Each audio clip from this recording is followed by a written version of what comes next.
Hi friends, welcome to Indhu's kitchen. இன்றைக்கி நம்ம சேனலில் ரொம்ப ஸ்பெஷலான பிள்ளையார்பட்டி மோதகம் ரெசிபி தான் பார்க்க போகிறோம். இது பார்த்திங்கன்னா விநாயகர் சதுர்த்தி அன்னைக்கு பிள்ளையார்பட்டியில் விநாயகருக்கு இது செஞ்சு படைப்பாங்க. இது வந்து ரொம்ப சூப்பர் சாஃப்டாக இருக்கும்.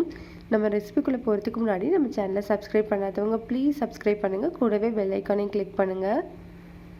முதல்ல ஒரு பேன் சூடானதுக்கு அப்புறமா 1 கப் அளவு பச்சரிசி எடுத்துக்கலாம்.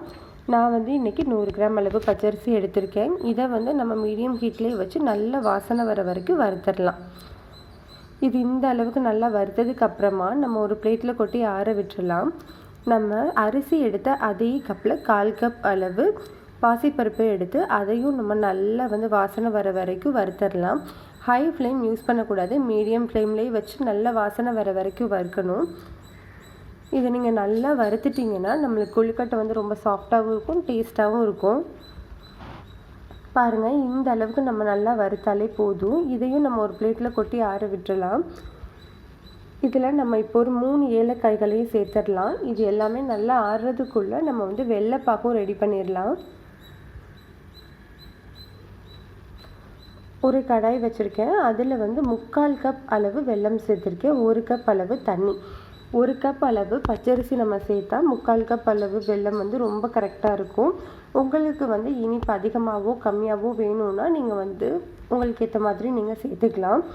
இது கொஞ்சம் நல்லா கொதித்ததுக்கப்புறமா நம்ம வந்து டீ ஸ்ட்ரெயினர் யூஸ் பண்ணி அதில் உள்ள தூசிகள் எல்லாத்தையும் நீக்கிடலாம்.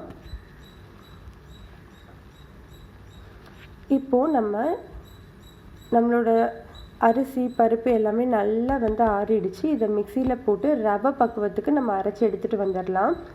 நைஸாக நீங்கள் அரைக்கக்கூடாது, இந்த மாதிரி ரவை பக்குவத்தில் தான் இருக்கணும். அப்போ தான் ரொம்ப பர்ஃபெக்டாக வரும் கொழுக்கட்டை. இந்த மாதிரி பக்குவத்துக்கு வந்ததுக்கப்புறமா நம்ம வந்து ஒரு 2 ஸ்பூன் அளவு நெய் சேர்த்துக்கலாம். நெய் வந்து சூடானதுக்கப்புறமா ஒரு 2 ஸ்பூன் அளவு முந்திரி பருப்பு சேர்த்து நம்ம வறுத்தரலாம்.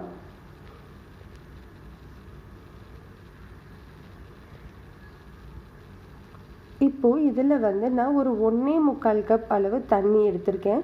1 கப் அளவு பச்சரிசி அப்படின்னா 2.25 கப் மொத்தமாக தண்ணி யூஸ் பண்ண போகிறோம். அதில் ஏற்கனவே வந்து நம்ம 1 கப் வந்து வெள்ளைப்பாக்குக்கு எடுத்துட்டோம். அதனால் இப்போ 1.25 கப் அளவு தண்ணி நான் இதில் சேர்த்துருக்கேன். இப்போ இது நல்லா கொதித்ததுக்கப்புறமா நம்ம அந்த வெல்லம் தண்ணியையும் நான் இதில் சேர்த்துட்டேன். இது நல்லா கொதிச்சிட்டோம். கொதித்ததுக்கப்புறமா கொஞ்சமாக உப்பு சேர்த்துக்கலாம்.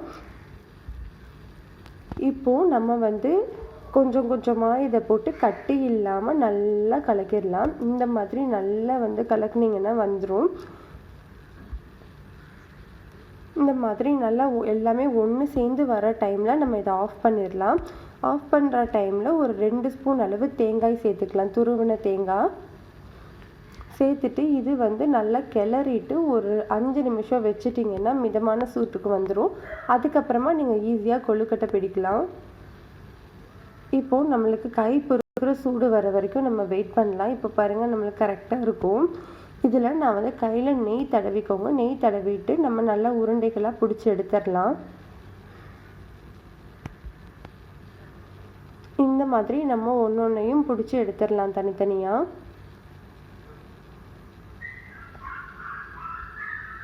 பாருங்கள், நான் இப்போ எல்லாத்தையுமே நல்லா உருண்டை பிடிச்சி வச்சுருக்கேன். இதை வந்து நம்ம இட்லி பாத்திரத்தில் வச்சு வேக வைக்க போகிறோம்.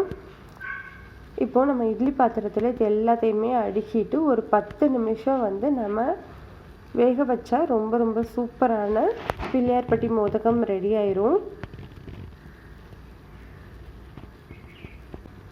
இப்போ பாருங்கள், 10 நிமிஷம் ஆயிடுச்சு. நம்மளுக்கு கொழுக்கட்டை எல்லாமே நல்லா வெந்திருக்குன்னு நினைக்கிறேன். நம்ம வெந்துருச்சான்னு செக் பண்ணுறதுக்கு ஒரு கத்தி வச்சுட்டு நம்ம அதில் குத்தி பார்த்தா ஒட்டாமல் வரணும். இப்போ பாருங்கள், நம்மளுக்கு ஒட்டவே இல்லை. நம்மளுக்கு நல்லா கொழுக்கட்டை வெந்துருச்சு. சூப்பரான பிள்ளையார்பட்டி மோதகம் தயாராகிருச்சு. இந்த ரெசிபி உங்களுக்கு பிடிச்சிருந்ததுன்னா லைக் பண்ணுங்கள், ஷேர் பண்ணுங்கள், எப்படி வந்ததுன்ட்டு கமெண்ட் பண்ணுங்கள்.